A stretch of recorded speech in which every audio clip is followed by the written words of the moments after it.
We have joined with others to develop an architecture of institutions, from the United Nations to NATO to the World Bank, that provide for the common security and prosperity of human beings.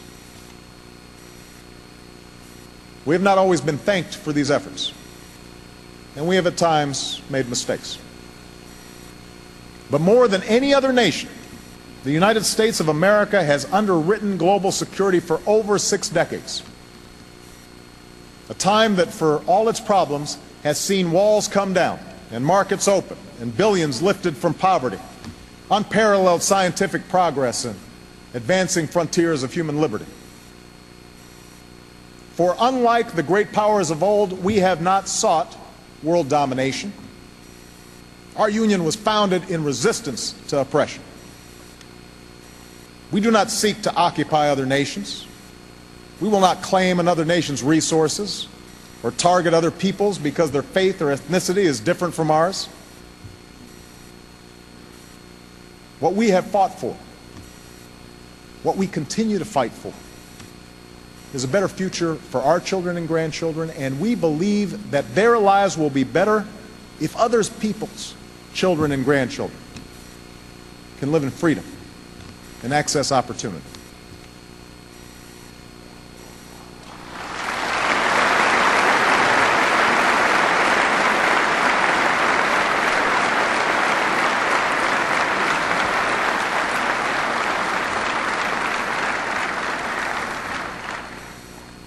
As a country, we're not as young, and perhaps not as innocent, as we were when Roosevelt was president. Yet we are still heirs to a noble struggle for freedom. And now we must summon all of our might and moral suasion to meet the challenges of a new age. In the end, our security and leadership does not come solely from the strength of our arms.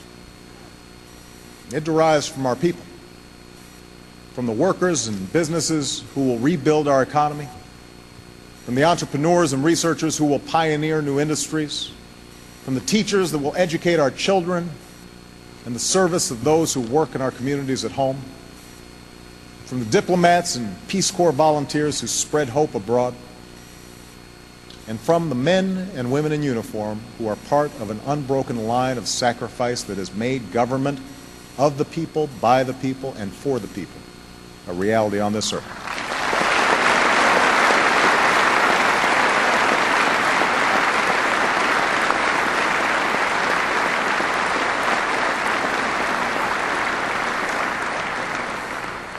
This vast and diverse citizenry will not always agree on every issue, nor should we.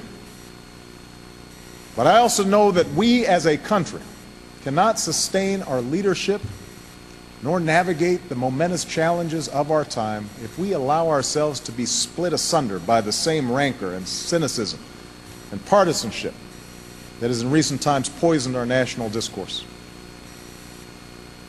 It's easy to forget that when this war began, we were united, bound together by the fresh memory of a horrific attack and by the determination to defend our homeland and the values we hold dear. I refuse to accept the notion that we cannot summon that unity again. I believe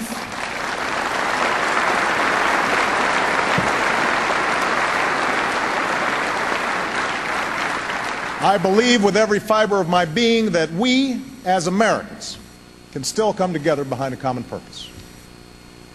For our values are not simply words written into parchment. They are a creed that calls us together and that has carried us through the darkest of storms as one nation, as one people. America, we are passing through a time of great trial. And the message that we send in the midst of these storms must be clear: that our cause is just, our resolve unwavering.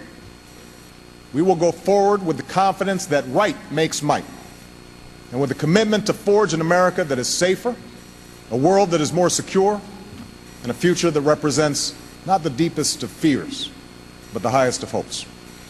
Thank you. God bless you, and God bless the United States of America. Thank you very much. Thank you.